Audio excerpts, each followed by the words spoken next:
being recorded. Where I am, it's Summer here. This week is week 6 and we're talking about employment. Before I go any further, I would just like to acknowledge the traditional custodians of the lands we're all meeting on today and pay my respects to elders past and present. I feel very privileged to work on Wadi Wadi country and to also live here. It is beautiful country and I hope we all continue to enjoy it post COVID-19. Today I'm going to talk to you about a large number of statistics. I don't normally do that, but Nissa Murray, the guest lecturer from last year, so that she can actually share with you some of the more detailed stuff around employment. So I'm just giving you a bit of an introduction today. Now, before we go any further, I want to just actually acknowledge that the Closing the Gap target for this particular social determinants, employment, actually expired in 2018. Despite the fact that it's expired, it's still being continued until the Closing the Gap refresh has actually created new targets or extended the existing targets. That's still a matter of conversation between the Coalition of Peaks and also the Australian government. Now, we'll talk more about that in week 12. So the target under Closing the Gap for employment is halve the gap in employment outcomes between Indigenous and non-Indigenous Australians within a decade by 2018. Now, I just want you to stop and think for a second about why there might be an employment target in Closing the Gap, which was initiated as a Closing the Gap in health outcomes.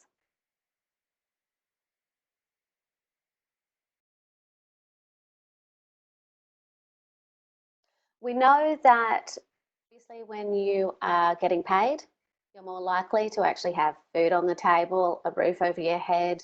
You're also more likely to be able to buy your medication. But also if you have an income, it means you can take care of your family as well and the extended family. So being employed is likely to increase your health outcomes. Now we saw that with the social gradient, which we discussed in the theory around social determinants of health. For those that don't remember, the social gradient was created by Michael Marmot. And it's really important to remember that the higher the socioeconomic status, where employment is one of the characteristics of socioeconomic status, the more likely you are to be healthy. So let's have a look at this for a second and have a look at some of the key points from the Closing the Gap 2020 report. So this report is created by the Commonwealth Government. It is the annual report on Closing the Gap. So what we know from this is that 49% of Indigenous people, Aboriginal and Torres Strait Islander people, are actually employed. So that is people over the age of 15 are employed. Whereas 75% of non-Aboriginal and Torres Strait Islander Australians are employed. So there's quite a significant gap there. This gap has actually been there for quite some time, and despite the investment in Closing the Gap, we have not seen a significant reduction in that gap. So what we've actually seen is a slight increase in the employment rate of Aboriginal and Torres Strait Islander peoples by 0.9%.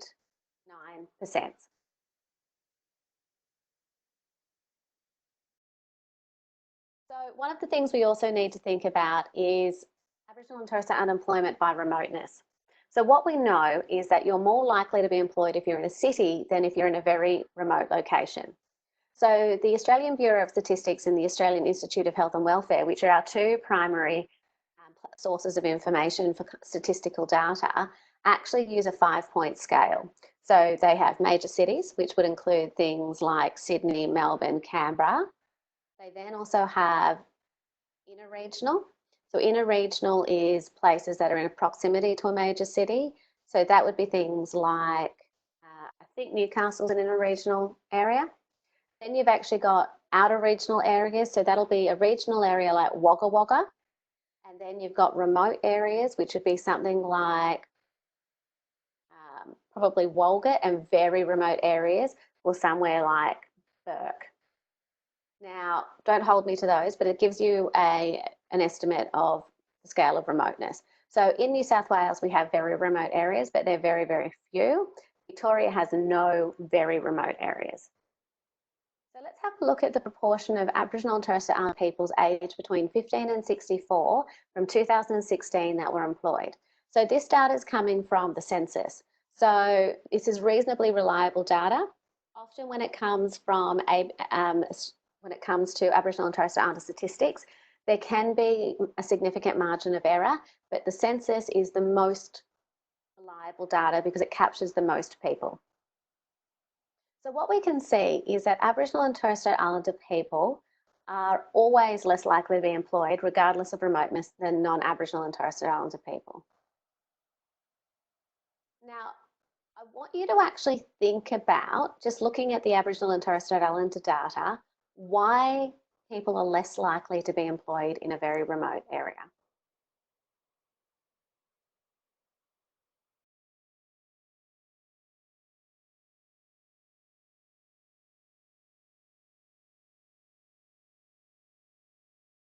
So I want you to think about what happens when you've got a city with lots of people. It creates lots of jobs. I walk out in the morning and I get my coffee. I then get on my bus, so I have my bus driver. I then get to uni and I get another coffee because I quite like caffeine. So, you know, me and baristas, we're very close. I keep them well employed. I then buy lunch probably as well because, to be honest with you, I plan to pack lunch every day, but I never do, and I know I should because it saves me money. But there's so much good food on campus. I'm also then actually in an office where there's a cleaner. I have a good chat to my cleaner. She's from the Philippines. She actually has a granddaughter called Summer as well. And then actually walking around the university, and there's lots of people that are employed. I might go to the post office and post back my iconic outfit that I bought that, you know, didn't really like. I might also buy some lollies because I like my lollies. So you can see when we're in a city like Wollongong, there are lots of things that are actually on a day-to-day basis keeping people employed. In a remote area where you've got less people, there's less of a market, which means there's going to be less opportunities for employment. So you're not likely to have a barista. Sometimes in remote areas, you only have one corner shop, if you have a corner shop at all. There's usually no post office. If you want a really big supermarket, you have to go into town. And so when there's less people, there's less opportunities to be employed. Now, having said that, why do you think that there is significantly more non-Indigenous people that are employed in remote areas?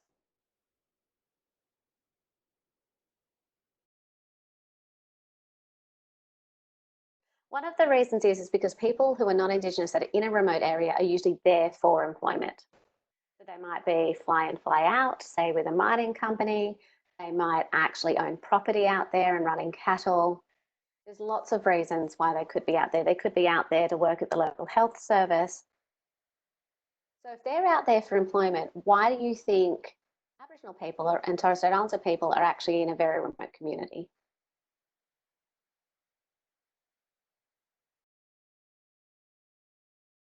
So Aboriginal and Torres Strait Islander people are likely to stay on country where they can. So when people are often living in a very remote community, that's because that's where their ancestors actually are from. That's where their connections are. That is their country.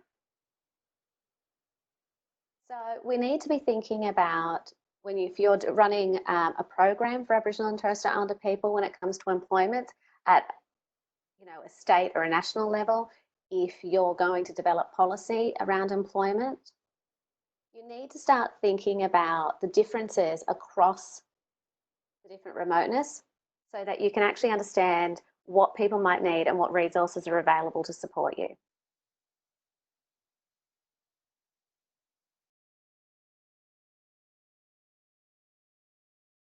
So you did education last week. So I'm actually just going to show you the proportion of people employed by highest level of education.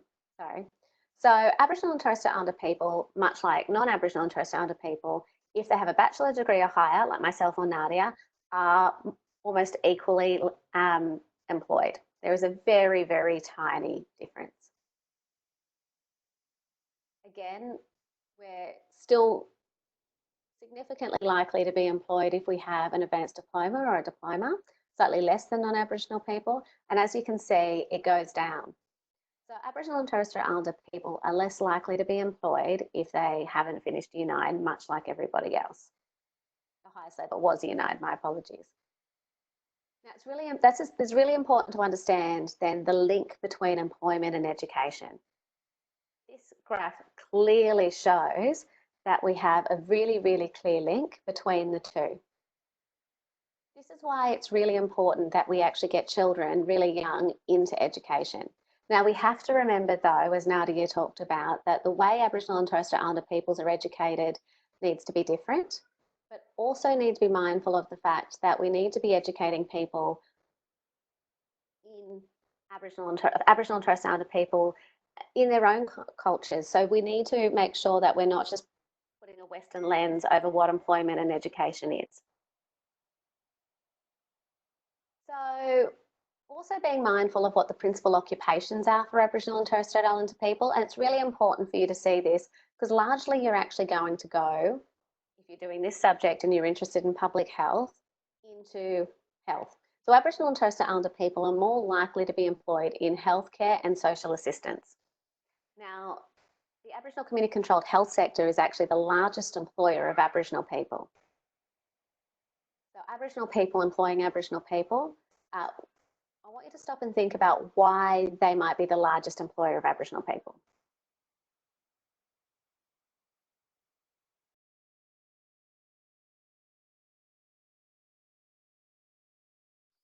So there could be lots of reasons why they're the largest employer of Aboriginal people, but one of the reasons is because they're an Aboriginal organisation run by Aboriginal people for Aboriginal people. So the services that they're running are culturally appropriate, but also the employment that they're offering is culturally appropriate. But it's also because you want Aboriginal and Torres Strait Islander people to work with Aboriginal and Torres Strait Islander people. And while we have non-Indigenous people working with our mob, which is great and we need them, Aboriginal and Torres Strait Islander people have obviously a cultural understanding that non-Aboriginal and Torres Strait Islander people can't have. So it's really important that we have our mob working with our mob, in addition to the non-Aboriginal people that might be working with our mob. Getting back to the point that Aboriginal and Torres Strait Islander organisations are more likely to be culturally appropriate than non-Aboriginal and Torres Strait Islander organisations. And I find that myself. Like I work at a university and I've got Nadia, and we're the only two Aboriginal people within our school. Now, our school is fabulous. I really enjoy working here, but it is very different working in a mainstream environment than when I'm actually having worked for 10 years in an Aboriginal community controlled health service. There are lots of things when I actually work with Aboriginal and Torres Strait Islander people that I don't have to explain versus when I actually work with non-Aboriginal people. There's a lot of groundwork that has to be done. And of course, people don't mean to be sometimes making comments which are inappropriate, or but they often have a lack of understanding around Aboriginal and Torres Strait Islander culture, history, and social structures that it can be quite confronting at times. Now, again, the uni is fabulous and I really enjoy working here, but there is a significant difference in terms of the cultural safety of an Aboriginal organisation versus a non-Aboriginal and Torres Strait Islander organisation. So we also see that there's a large number of Aboriginal people in education and training and construction. So what we actually can see with this, other than retail, the first three bars there actually reflect the same three bars for non-Aboriginal and Torres Strait Islander people.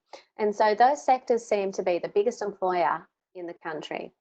Now, you'll also see that there is a large number of Aboriginal and Torres Strait Islander people employed in public administration and safety versus non-Aboriginal people which are employed in the retail trade.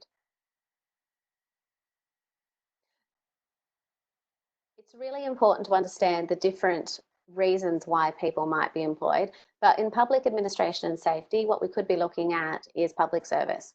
So again, it's public service employing Aboriginal people to actually make sure that the programs that are being rolled out are actually culturally safe for Aboriginal and Torres Strait Islander people and also meet the target audience.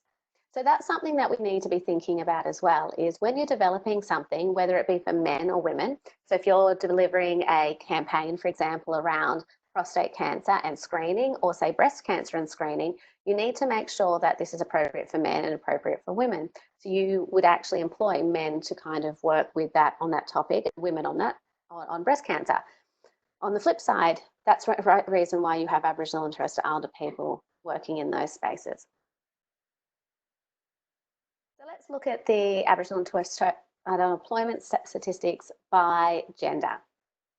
So what we can see is that clearly Aboriginal and Torres Strait Islander people are more likely to be employed in full-time work. And there's still a proportion of people that are part-time. We know that across the country that there are a large number of people generally who are in full-time work by comparison to part-time. And we can see that there's very little differences across the genders. We can see that this is not a gender-based issue in terms of the lower levels of employment. There are other factors at play here. As I said, low levels of education. Now, Nadia would have talked about why there are often low levels of education, so I won't go into those in more detail. But it's really important to think about when you're looking at your target audience, what are the different factors at play here? In this case, gender is not at play. But we talked about how remoteness is at play. So even when we're talking about a single social determinant like employment, you need to break it down and look at it from different angles to make sure that you're understanding the full picture.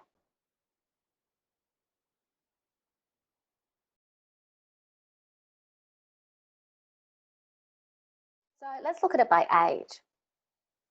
We see that Aboriginal and Torres Strait Islander people between 15 and 24 are more likely to be unemployed than those that are 65 plus. So I want you to think about why that might be.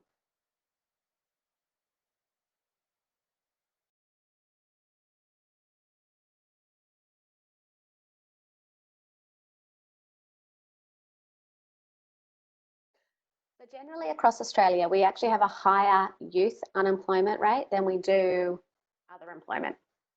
Sorry, non-youth employment.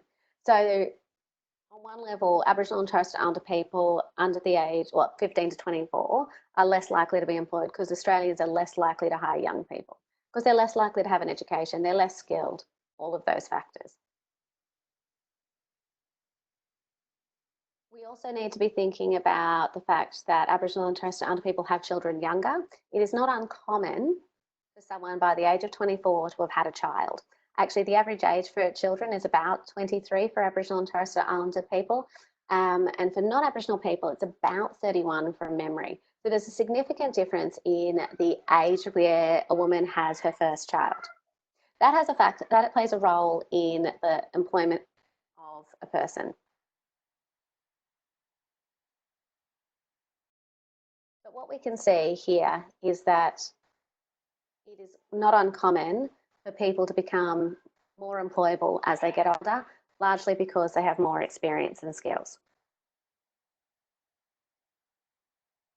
So let's just kind of have a look at a sum up of the statistics. So 57% of people in non-remote areas were more likely to be engaged in work or study than those in remote areas. That's largely because of access. Now, we've talked about access before, so access could be physical access, but it also means culturally appropriate access as well, which is probably why Aboriginal and Torres Strait Islander people are less likely still to be engaged in study or work, is because a lot of places, as I discussed just a moment ago, that are mainstream aren't culturally appropriate. You also have only 25% of people aged between 20 to 64 living in remote areas who have reported finishing year 12, compared to 36%. Now, again, that is largely because of physical access. If most remote and very remote communities, people actually have to leave their community to go to high school, which makes it very challenging. Or they have to get a really long bus ride. So if you're thinking about, a 15-year-old catching a bus for an hour and a half, 2 hours one way, go to high school, which, to be honest with you, most people didn't love high school in the first place, let alone then adding on top of that 4 hours of travel. Then we have to think about all of the reasons that Nadia discussed around why people that are Aboriginal and Torres Strait Islander may struggle with Western education.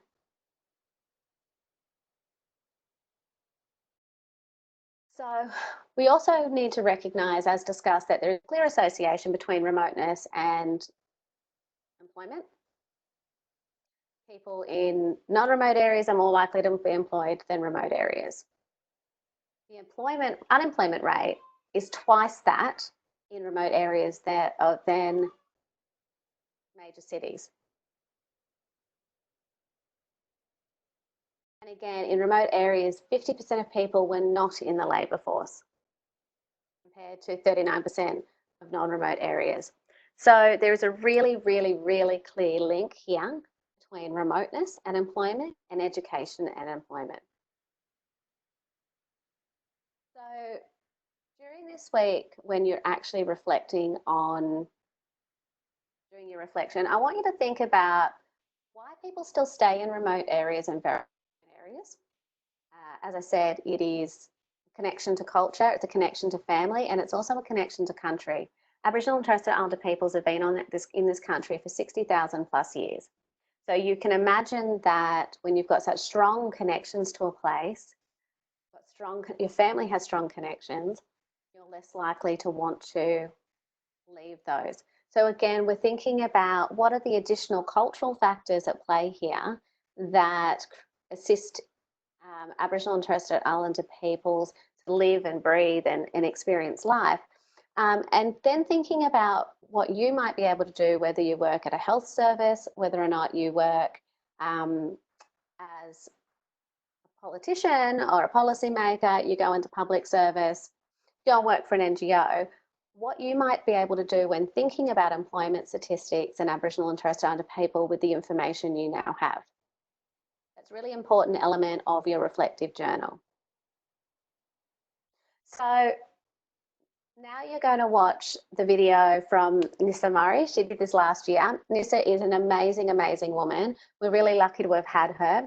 She does introduce herself. She's formerly worked at UOW, so she understands the university, but she now manages Warrigal Employment, which is an Aboriginal employment agency in the Illawarra.